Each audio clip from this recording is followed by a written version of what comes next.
Nós estamos caminhando nos livros poéticos e estamos chegando aqui no final desse grupo de livros que começou com Jó, depois veio Salmos, depois veio Provérbios, depois veio Eclesiastes e agora vem Cantares, ou o Cânticos dos Cânticos de Salomão.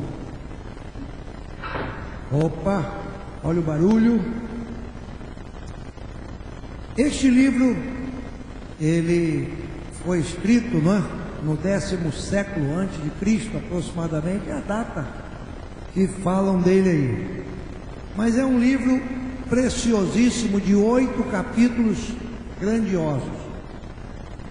O livro de Cantares, irmãos, ele, juntamente com o livro de Esther, foi um dos 2 últimos livros a serem aceitos como canônicos pelo concílio que reuniu os 66 livros da Bíblia. Havia uma controvérsia contra o livro de Esther, porque a história do livro de Esther está dentro do contexto do livro de Esdras. Naquele momento ali, acontece algo lá na fortaleza de Suzã e Esther está ali para intervir a favor do povo de Deus. E um texto lindo do livro de Esther é quando Mardoqueu, seu tio, diz para ela: minha filha, se você não se levantar em favor do seu povo, se você não agir, de algum lugar socorro virá para livrar o povo de Deus. Isso é lindo. Deus sempre envia o seu socorro, porque Ele é socorro presente na angústia. Então, o livro de Esther foi inserido. Faltava agora os cantares, os livros de cantares, os cânticos dos cânticos, como denomina-se na Bíblia de edição católica. Cântico dos Cânticos de Salomão. Então, o grupo que estava estudando a veracidade deste livro, pela graça de Deus, eles concluíram que sim, o livro de Cantares é um livro divino. Apesar de ser uma poesia, é um livro divino. Ele foi escrito, irmãos, como uma poesia, podemos dizer assim, do modo como é escrita a poesia oriental. As poesias do Oriente não são como as do Ocidente. Nós aqui, a gente fica, como dizer assim, a gente fica, na verdade, para ser claro, a gente fica com falso pudor, achando que, se eu falar isso, o que vão dizer? A poesia oriental não, ela se desnuda, ela se mostra, ela se revela, e a beleza da poesia se manifesta. Então o livro de Cantares é um livro maravilhoso, precioso, que fala de um amor extremamente, benigno, abençoado, e ele, como é colocado, ele possui tripla interpretação. A primeira, que é uma viva revelação do amor de Salomão pela jovem Sulamita. Isso está claro. Ele pode ser interpretado dessa maneira, como um amor de um homem por uma mulher. Segundo lugar, também é uma revelação figurativa do amor de Deus pelo seu povo, o povo da sua aliança, Israel, a esposa do Senhor. E isso é manifestado várias vezes em Isaías, em Jeremias, em Ezequiel, em Oséias, principalmente no livro de Oséias.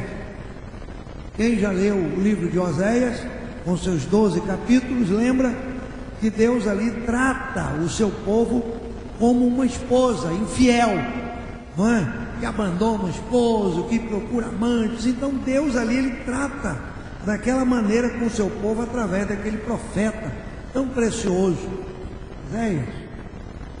Terceiro lugar, o livro de Cantares também pode ser entendido como uma alegoria do amor de Cristo por sua esposa celestial, a igreja. E isso fica muito claro, não é? Em Efésios capítulo 5, quando ali o apóstolo Paulo retrata de maneira gloriosa o amor entre o homem e a mulher, e ele usa muito essa expressão, assim como Cristo amou, assim como Cristo se entregou, ele faz essa relação do amor do homem com a mulher, do amor de Cristo com a sua igreja. Então o livro de Cantares, irmãos, ele é muito rico, porque ele contém aqui algo especial e glorioso para nós. Quem já leu o livro de Cantares de Salomão aqui? Quem já leu? Do capítulo 1 até o 8, todinho. Quem já entendeu esse livro aqui? Uma irmã fez assim, mais ou menos, a outra fez que entendeu, não é? Este livro, irmãos, ele é precioso, porque, como qualquer livro da Bíblia, ele é cheio também de revelação. Cheio de revelação. Deus, ele não traria para a sua palavra um livro simplesmente por ser poético, ou simplesmente por ser belo, ou simplesmente porque é uma declaração de amor de um homem para uma mulher, que pode prefigurar o amor dele com o seu povo, o amor de Cristo com a sua igreja. Não. O livro de Cantares, ele é rico em profecias, ele é rico em revelações, não é? Em revelações. Primeira coisa que nós vamos descobrir aqui é que existem aqui 3 personagens que cooperam com essa poesia. O primeiro é o Salomão. Salomão, o esposo, o amado, não é? O que está cheio de amores. Segundo é a sua amada, a Sulamita. Sulamita. Terceiro lugar, também nós temos aqui as filhas de Jerusalém, que participam afirmando, né? Que participam cantando, enfim.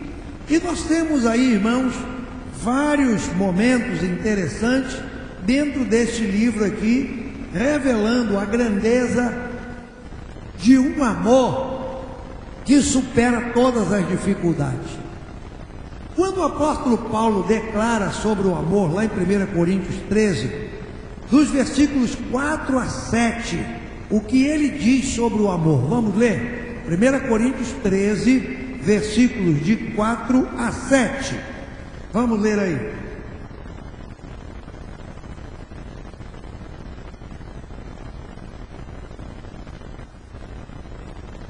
Primeira Coríntios 13, de 4 a 7. Quando ele diz aí que o amor é o quê? Vamos ler, irmão Alexandre? Pode ler, por favor?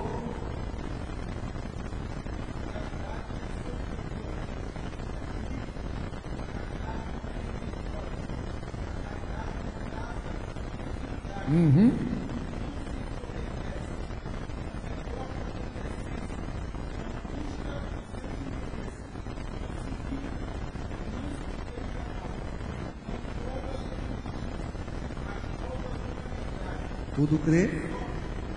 Crê.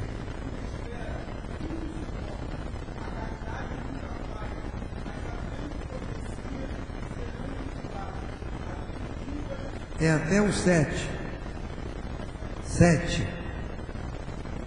Já foi. Você leu até o 8. E se deixar na tua animação, você vai embora. Então nós vimos aí, irmãos, como Paulo define muito bem, né? Qualifica o que é o amor. Versículo 7 começa dizendo que o amor, hein? Não?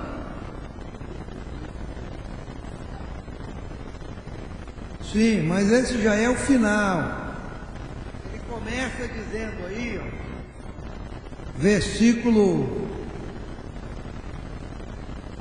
capítulo 13, versículo 4. O amor é paciente. O amor é paciente. Começa com amor paciente, e depois no verso 7 diz que esse amor tudo sofre, tudo crê, tudo espera, tudo. E o início do verso 8 diz o quê? O amor jamais acaba. É esse tipo de amor, irmão, que nós vamos encontrar aqui em Cantares. Quando Paulo diz aí, o amor não se porta com indecência, isso está claro aqui no livro de Cantares. Não há nenhum tipo de indecência nesse livro. Não há nenhum tipo de indecência. Há sim uma declaração do amor, sem nenhum tipo de indecência. Não é? Você pode amar uma pessoa, o namorado pode amar a namorada, o noivo pode amar a noiva, o esposo deve amar a esposa o esposo, e não viver sem nenhum tipo de indecências, não é? Respeitando um ao outro, porque é disso que é feito o lar.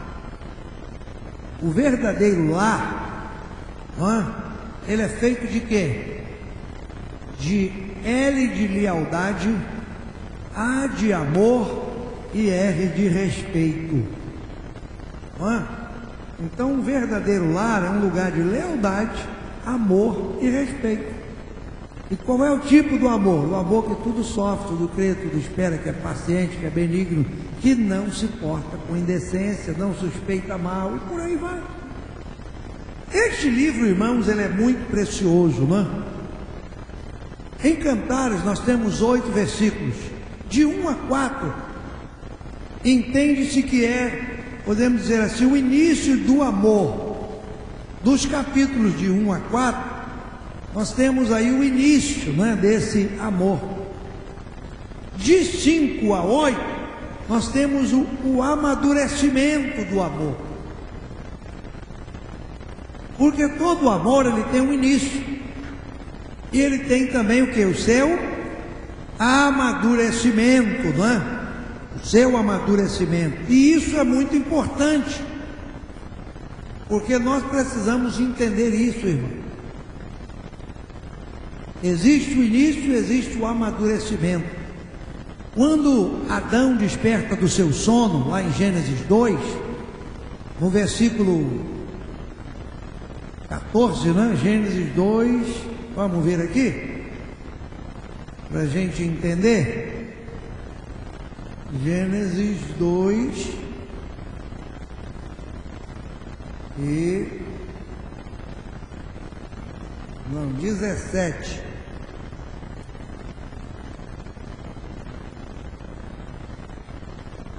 Não, perdão. É aqui, é 23, 24, e diz assim: e disse o homem: esta afinal é osso dos meus ossos e carne da minha carne. Chamar-se-á varoa, porquanto o varão foi tomado. Por isso deixará o homem seu pai e sua mãe, se unirá à sua mulher. E o que diz aí? Tornando-se uma só carne. Esse é o princípio do casamento. É algo que começa, amadurece, para que possa se tornar os dois uma só carne. Esse é o propósito de Deus. E o livro de Cantares, ele retrata isso aí de maneira muito interessante, não é? Muito interessante. Ele pode ser dividido, irmãos, em 4 partes, este livro. Primeiro, o desejo de amar, ou do amor, que vai do capítulo 1, dos versículos do capítulo 1, do 2 até o 7, não é? Depois nós temos as palavras da noiva, que vai do capítulo 3 até o capítulo 6. Depois nós temos elogios e anseios, que vai do capítulo 6 até o capítulo 8, até o versículo 4. E depois o valor do amor nessa união. É o capítulo 8, dos versículos 5 até o 14. E aí nós vamos ter uma ideia, uma visão deste livro aqui. Não penso, os irmãos, que nós vamos terminar hoje, jamais, não tem como, não é? É interessante nesse livro aqui, a Sulamita. A Sulamita é alguém que trabalha. Ela diz aqui, por exemplo, no versículo 5 do capítulo 1, diz assim, ó: eu estou morena, porém formosa, ó filhas de Jerusalém, como as tendas de Quedar, como as cortinas de Salomão. Não olheis para eu estar morena, porque o sol me queimou. Os filhos de minha mãe se indignaram contra mim e me puseram por guarda de vinhas. A vinha, porém, que me pertence, não aguardei. Está escrito isso aí na sua Bíblia? Está ou não está? Está ou não está? E aí, o que a gente já pode aprender aqui? Primeiro, não é que Sulamita é uma moça que trabalha, é alguém que trabalha, que está ocupada. Ela mesma declara aqui, não é, que está morena porque o sol lhe queimou. Os filhos da minha mãe, seus irmãos, lhe obrigaram a cuidar da vinha deles. E aí ela diz aqui, me puseram por guarda de vinhas. E depois desse finalzinho diz o que aí? O que é que diz a sua Bíblia? Me puseram por guarda de vinhas, ponto e vírgula. A vinha. E será que a gente aprende algo aqui, irmão? Hein? Aprende ou não aprende? Aprende. Ela foi posta para fazer um trabalho. Alguém lhe pôs a trabalhar, certamente, lhe obrigaram. Mas ela declara aqui: eu fui cuidar da vinha dos outros. A minha, eu não guardei. Às vezes a gente vigia tão bem a vida dos outros, e não vigia a nossa. A gente cuida tão bem da vida dos outros, e não cuida da nossa. A gente sabe da vida dos outros, não sabe da nossa. Sabe dar opinião na vida dos outros, não tem opinião para a sua.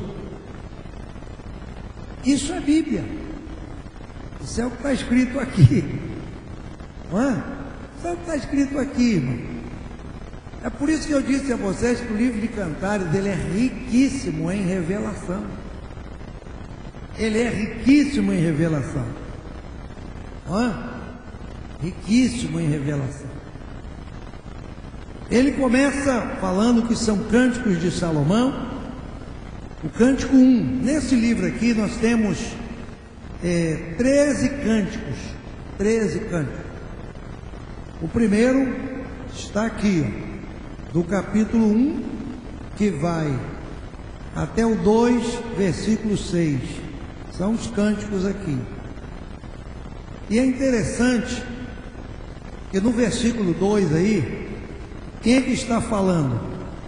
É a Sulamita. A Sulamita.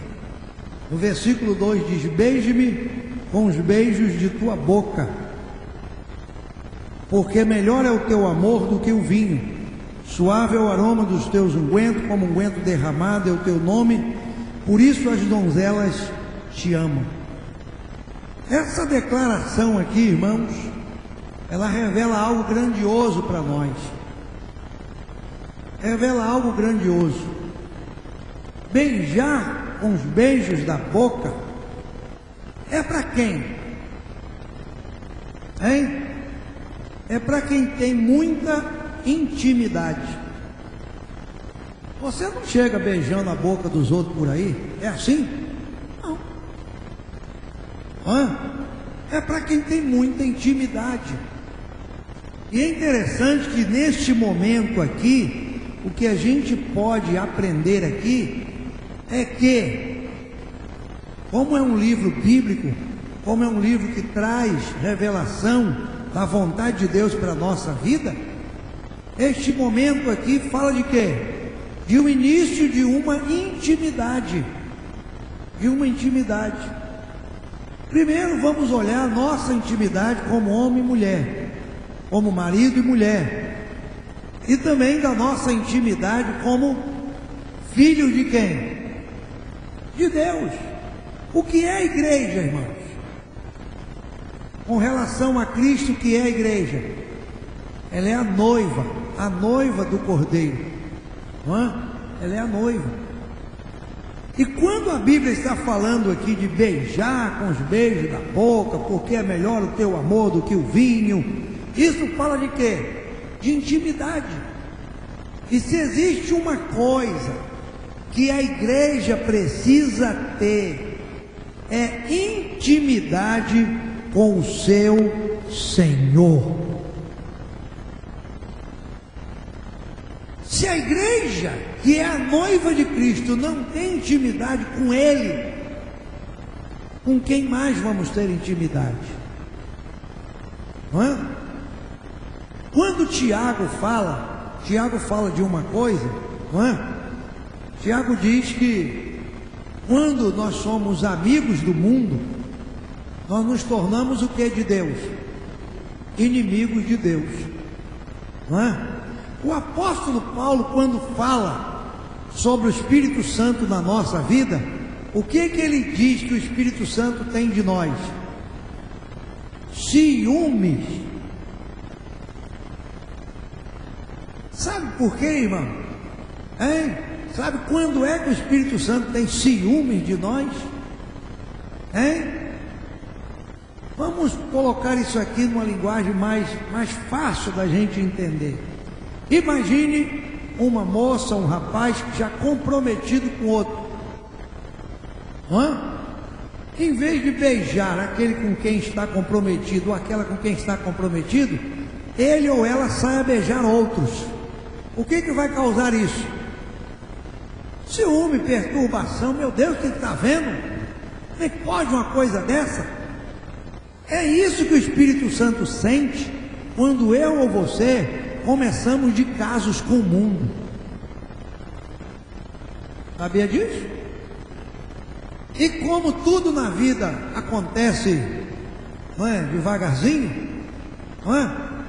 Ninguém é doido terminando um culto desse, celebrando a ceia do Senhor, aí fala assim: bom, já que eu saí do culto, já que eu celebrei a ceia, então agora eu vou pecar.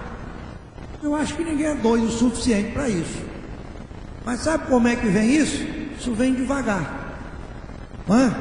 Isso vai assim, devagarzinho. A gente vai deixando o verdadeiro noivo, o compromisso que temos com Ele, a aliança que temos com Ele, e vamos nos aproximando do mundo, porque deixamos a intimidade com o Senhor e começamos a buscar a intimidade com quem? Com o mundo. Veja o que diz o Salmo 1 aí. Vamos ler para a gente entender? Salmo 1. Daqui a mais 2 minutos eu tenho que parar. Vamos ofertar, vamos celebrar a ceia. Estamos apenas começando a ter uma visão de Cantares, porque esse livro é grandiosíssimo. O final dele, então, eu vou anunciar até na rádio, para o povo não faltar, porque vai ser bom demais. Capítulo 8, no finalzinho ali, ó. Muito bom. O que diz o Salmo 1 que vocês leram? Eu nem ouvi. Bem-aventurado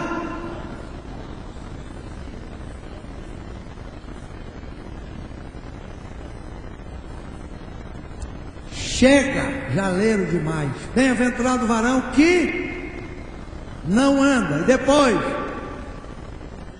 Não se detém. Depois? Não se assenta. Presta atenção. Primeiro você começa andando. Depois você para. Se deter é parar. Você já dá uma paradinha. Aí depois você faz o quê? Você assenta. Puxa uma cadeira para você. Senta aí, cara. Não fica em pé não. Aí puxa uma cadeira e você senta. Danou.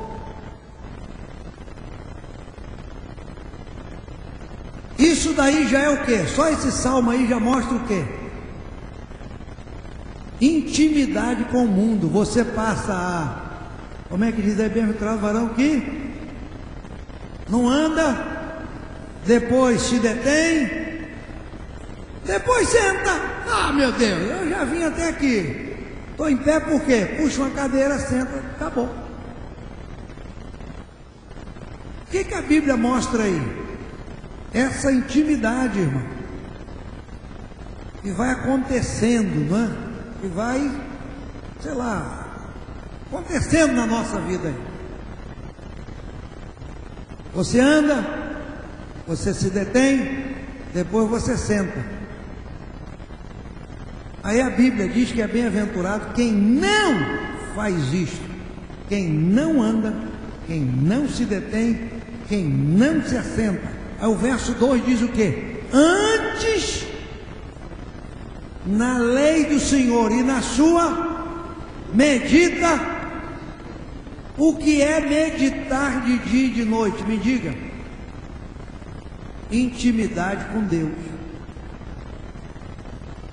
Intimidade com Deus. O que é a Bíblia? O que é a Bíblia? A palavra de Deus. A palavra. Não é? A palavra, ela sai de onde? De onde? Da boca. E o que está falando aqui o versículo 2 de Cantares 1? Beijar o quê? A boca. Fala de intimidade, de aproximação. Quando o salmista diz aí, antes tem o seu prazer na lei do Senhor, e na sua lei medita de dia e de noite. Quem é que tem essa vontade de meditar de dia e de noite? Só os enamorados. Você já parou para pensar quando você estava amando aquele verdadeiro, aquele amor, como é que foi? Hein? Vocês já viram esses namorados? Já que você casou há 100 anos atrás, olha para os namoradinhos que você vê. Os namoradinhos ilustram isso, não é? Eles ligam de manhã, eles ligam 10 horas, aí liga o quê? Meio-dia, e liga 2 horas, e liga o quê? 4 horas, e liga 6 horas, e liga 8 horas, e liga 10 da noite, e liga de madrugada. Estão falando ali que é de madrugada também. Foi assim, Hércules. Tu ligava de madrugada, Hércules? Olha lá, hein, Hércules. Não é, irmão? A pessoa que está enamorada, né, namorado, ele fica nessa coisa, né? Aí liga, porque quer ouvir, quer falar. É disso que o salmista está dizendo aí no verso 2 do Salmo 1. Antes tem o seu prazer. Qual é o prazer do namorado e da namorada? Ficar ligando para o outro. Ué. A minha filha já me deu prejuízo namorando em telefone. A tua já te deu? Vigia. Entendeu? O filho de não sei quem já deu prejuízo. Outro dia, uma irmã desesperada chegou a conta de 800 e tantos reais. Ela deu um grito, quase desmaiou. Ligou lá para a companhia. Pelo amor de Deus! Não é possível, mulher. Aí mandaram para ela um histórico lá. Ela foi ver, era o sobrinho dela que ia para casa dela ligar para a namorada. Toda hora ligava. Por que a gente não faz isso, irmãos? Uma lei do Senhor, como a Bíblia manda. Não é? Os namorados, eles não querem nem saber o preço da ligação, eles querem falar. Então, quando Salomão está dizendo aqui, né, quando a Sulamita está dizendo, beija-me com os beijos da tua boca, isto é, ela está buscando a intimidade. Buscando a intimidade. E como é que o crente busca a intimidade com Deus? É através da sua palavra. é meditando nela, de dia e de noite. E aí o Salmo 1 diz que quem faz isto será como árvore plantada junto a ribeiro de água, cujo fruto dá na estação própria e a folha não cai. E aí como é que termina o versículo? E tudo quanto fizer prosperará. Então os irmãos vejam quanta coisa rica não existe na palavra de Deus. Aqui está falando de uma intimidade que eu e você precisamos ter com Ele, através da palavra, através da oração, através da comunhão, não é? E se somos dele, se pertencemos a Ele, quando o Senhor Jesus instituiu a ceia, que está aqui diante de nós, Ele disse o que quando toma o cálice? Você sabe. Este cálice é a nova aliança no meu sangue. Ali naquele momento, irmão, Jesus Cristo estava aliançando-nos com Ele, trazendo sobre nós uma nova aliança, fazendo conosco uma aliança. O que é a ceia do Senhor?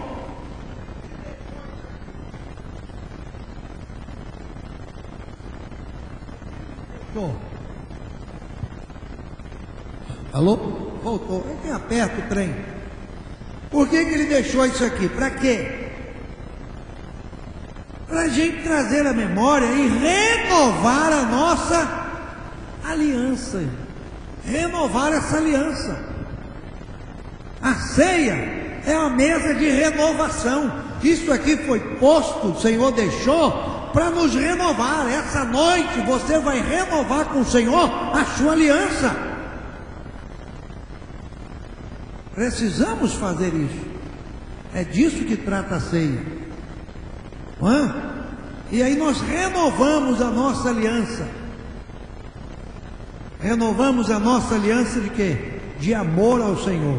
E aí João diz lá na sua epístola que nós amamos a Ele. Por quê? Porque Ele nos amou primeiro.